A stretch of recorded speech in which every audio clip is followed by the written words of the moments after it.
बिस्मिल्लाहिर्रहमानिर्रहीम।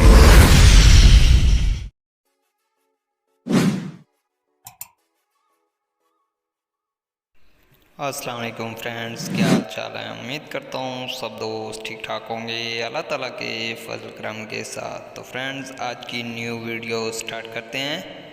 Video start करने से पहले तमाम दोस्तों से गुजारिश है कि मेरा YouTube channel health tips home subscribe कर दें और बेल आइकन को प्रेस कर दें ताकि जो भी न्यू वीडियो है उसका नोटिफिकेशन आप तक पहुँच सके। नई तहकीक में दरियाफ्त हुआ है, काफ़ी पीने के आदी अफराद में जल्द मौत का ख़तरा कम होता है। ये दावा चीन में होने वाली एक तिब्बी तहकीक में सामने आया। काफ़ी पीने के आदी अफराद में जल्द मौत का ख़तरा कम होता है।